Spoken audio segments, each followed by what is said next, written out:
The employees at Westfield Corporation thought they could push around a struggling single mom, mocking her and making her life miserable. But what they didn't know? The quiet new hire watching everything unfold was actually their CEO. And when he finally revealed himself, no one was ready for what happened next. The cold fluorescent lights buzzed overhead as Emma Parker wiped her eyes and took a deep breath. Not here. Not now. She wouldn't let them see her cry. Not again. She clutched the tray in her hands, forcing herself to focus on her work.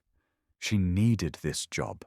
It wasn't glamorous, just a corporate cafeteria gig, serving overpriced lunches to employees who barely acknowledged her. But it paid the bills.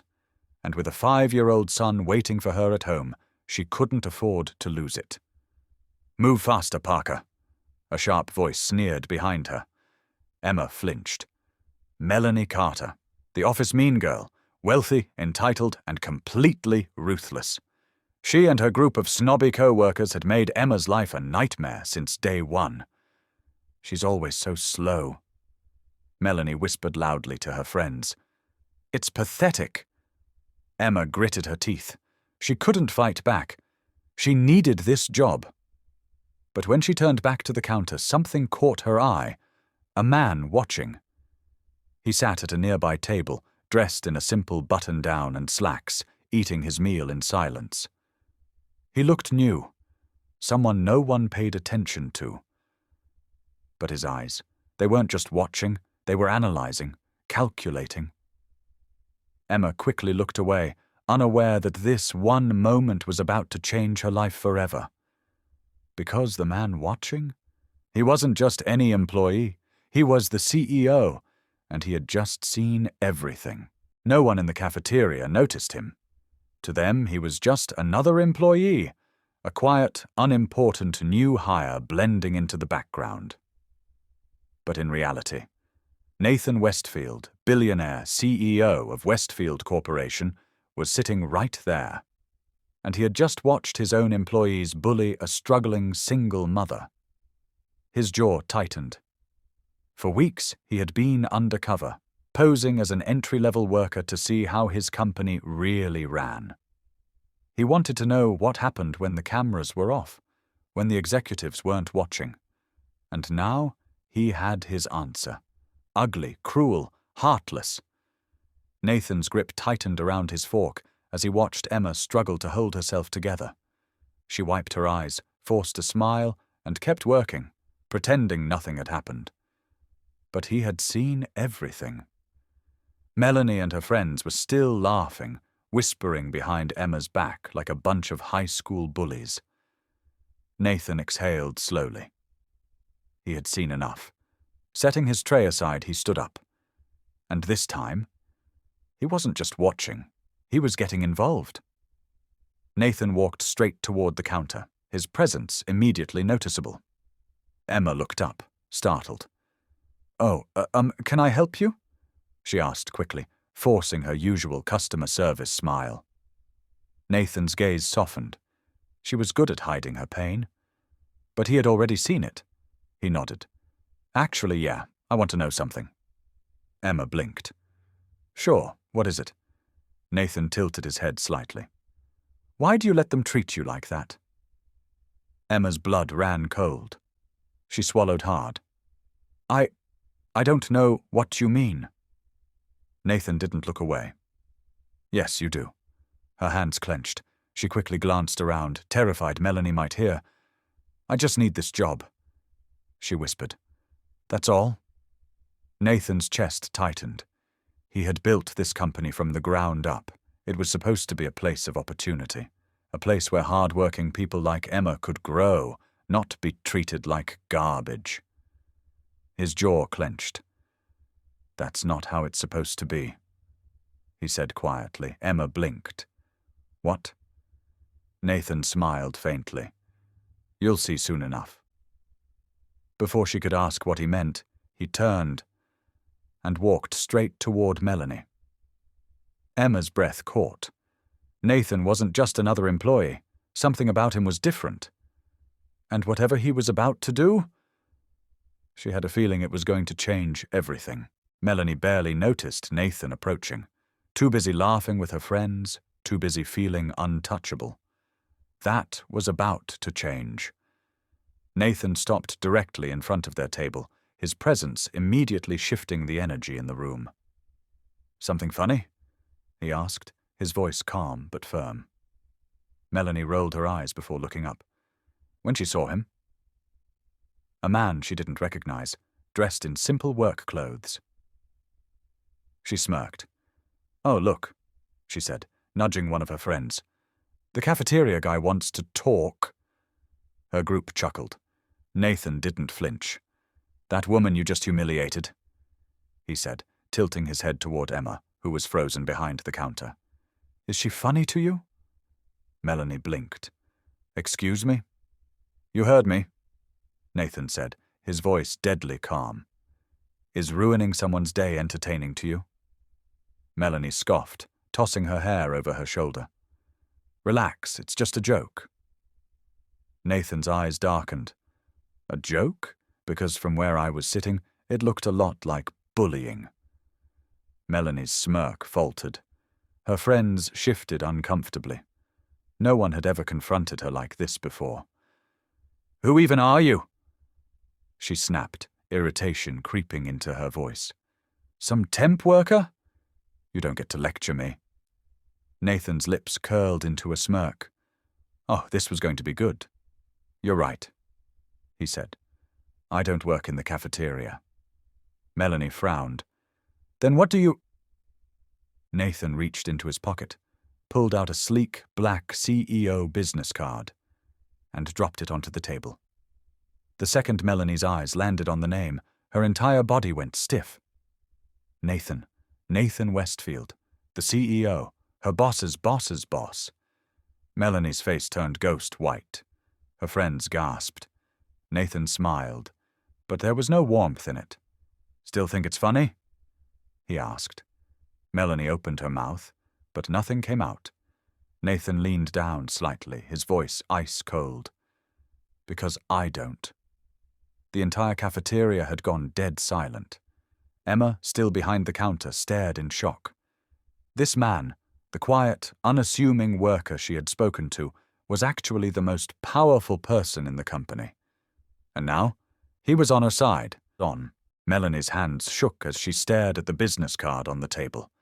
This wasn't happening. Nathan Westfield. The Nathan Westfield. The billionaire CEO. The man who built this company from the ground up. And she had just mocked a struggling single mother right in front of him. Her mouth went dry. "Sir, I didn't realize—" Nathan's sharp laugh cut her off. "That much is obvious." The entire cafeteria was dead silent. Everyone was watching. Employees who had once feared Melanie were now waiting to see what their CEO would do. Nathan crossed his arms. "Let me guess," he said. "If I had walked in wearing a suit, you would have treated me with respect, right?" Melanie's throat tightened. Of course, sir, But when you thought I was just an average worker." Nathan's voice dropped lower, colder. "You felt comfortable humiliating someone." Melanie's face burned. It was just workplace banter." Nathan's expression hardened. Number it was workplace harassment. Melanie's stomach dropped. Nathan turned slightly, glancing at Emma. She stood frozen behind the counter, her eyes wide with shock. "Tell me, Emma," Nathan said. "Has this happened before?" Emma swallowed hard. She looked at Melanie, who was now visibly shaking. Then she took a deep breath. "Yes," she said, loud enough for everyone to hear. Melanie flinched. Nathan's gaze sharpened. "And management did nothing?" Emma hesitated. Then she shook her head. "No." Nathan exhaled slowly. Then he turned back to Melanie, his voice calm but lethal. "You're fired." Gasps erupted from every corner of the cafeteria. Melanie's head snapped up. Wait, sir, please. I didn't mean—" Nathan raised a hand. "I don't hire people who create toxic work environments." Melanie's face crumpled. She desperately looked around, but no one came to her defense. Even her so-called friends had inched away, afraid of being next. Nathan nodded toward security. Escort her out. 2 guards immediately stepped forward. Melanie's lip trembled. She opened her mouth, to beg, to argue, but she knew it was useless. As she was led toward the exit, Nathan spoke one last time. "Next time," he said coolly, "remember that real power isn't about money or status. It's about how you treat people when you think no one important is watching." Melanie stiffened. Then, humiliated and completely defeated, she disappeared out the door. Nathan turned back to Emma, who was still standing there in shock. "Now," he said, a small smile forming, "let's talk about your future here." Emma's breath hitched. Her future? She had spent years feeling invisible, overworked, undervalued, trapped. And now? The most powerful man in the company was offering her something she never expected. A chance. Emma's hands shook as she stared at Nathan, her mind racing. "Let's talk about your future here." She had spent years believing she was stuck, just another nameless worker in a company that didn't care about her. And now? The CEO himself was offering her a chance at something more. Emma swallowed hard. "Sir, Nathan held up a hand, cutting her off gently. "First, call me Nathan." Emma hesitated, then nodded. Nathan. The name felt strange coming from her lips. This was still so surreal. Nathan gestured to the nearest table. "Sit with me for a moment." Emma glanced around, still processing everything. The entire cafeteria was watching. Employees whispered amongst themselves, still in shock from what had just happened. She took a deep breath and slowly sat down across from Nathan. "You've been here for how long?" he asked. Emma swallowed. 2 years. Nathan raised an eyebrow. "And in that time, how many times has management recognized your hard work?" Emma let out a small, bitter laugh. "Never." Nathan's jaw tightened. "That changes today." Emma's heart skipped a beat. What do you mean?" Nathan smiled slightly. "I came here undercover to see how my employees truly behave when they think no one's watching. And you're exactly the kind of person I want leading this company." Emma blinked. "Leading?" Nathan leaned forward. "You deserve more than a job that barely pays the bills. You deserve a career." Emma's breath hitched. She had never thought of herself as anything more than a worker, a single mum just trying to get by. "But I don't have a degree," she admitted quietly. "I don't have management experience." Nathan smirked. "Neither did I when I started this company." Emma froze. His eyes softened. "Experience is valuable, but character, work ethic, integrity, those things are priceless." Emma felt her chest tighten. For so long she had been ignored, overlooked, undervalued. But now, for the first time, someone truly saw her. Nathan slid a small folder across the table. "Take a look," he said. Emma hesitated before opening it, and her eyes widened. It was a promotion offer. Full benefits, a managerial position. Her hands trembled. I don't know what to say," she whispered. Nathan smiled. "Say yes." Emma's eyes burned with tears she had been holding back for years. She thought of her son, how she had always wanted to give him a better life. And now? Now she could. Emma nodded. "Yes." Nathan's grin widened. "Good choice." The entire cafeteria erupted into applause. For the first time in her life, Emma wasn't just surviving. She was winning.